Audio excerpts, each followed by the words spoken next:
sidii labadii nin ee xadiiska nebigu noogu sheegay fi sunan nin baa nin dhul ka iibiyey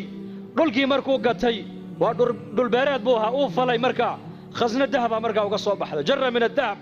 uu qaatay uu la ordo ninkii lahaaba uu keenuu ka yidhi war dhulkaad iga iibisay dahabka inta leeg baa ka soo baxee malaha waad ilowsaneeda iga qaada buu ka yidhi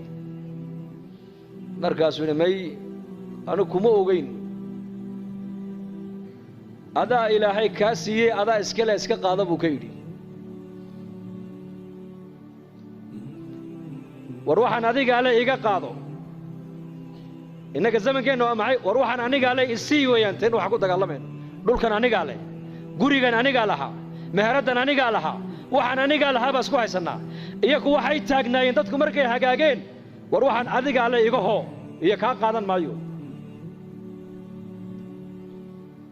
may ma dhici karto may adaa iska leh adaa ilaahay ku siiye iska qaado may dhulkan adaa iga iibiyey malaha waad halmaamsantahe adigaa iskale iga qaado waxaan malihi anigu yahay lacagta intan leegna anigu kuma siine may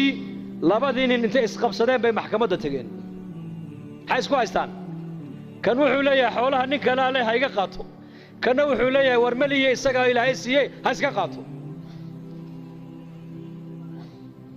qaadigii markaa qaadi fiican buu ahaa qudaada zamankan laga yaaba inay odhan lahaayeen xoolaha dawladda ale iska keena ilaa qaar baa iska fiican way jiraane laakiin kuwadda waxaa iska jira dawladda u shaqeeya moogta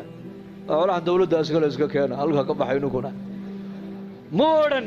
wuxuu yidhi adu maxaad leedahay ubad wiil adiguna gabadh labadaa isku guuriya labadaana xoolaha siiya buu yidhi islaaxu waa cajiib halkaa hadday islaaxdo waa cajiib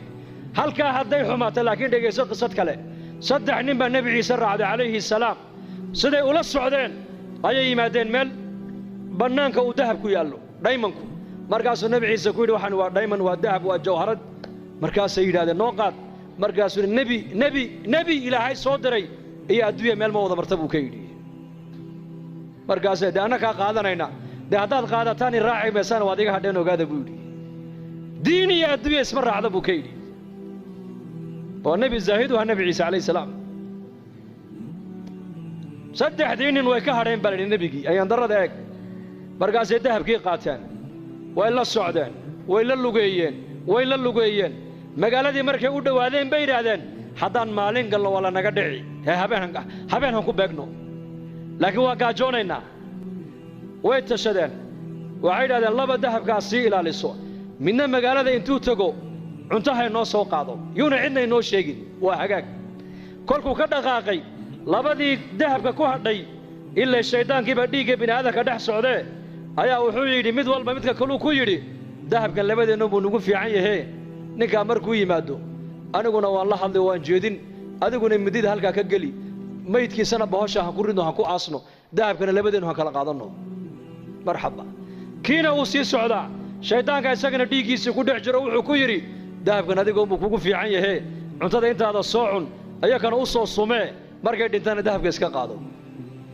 maxaa ka dhacay kula tahay meeshaas uu yimiday cuntadiibuu u dhigay isagii bay khaarijiyeen cuntadii bay cuneen iyagiina way iskhaarijiyeen nebiyullaahi ciise calayhi salaam ayaa soo maray dahabku halkii yaalla iyo saddexdoodii oo mayda markaasuu xawaariyiintii ku yidhi adduunyadii ubadkaygu sida isku galeen eega buu ka yidhi waa kaas halkaas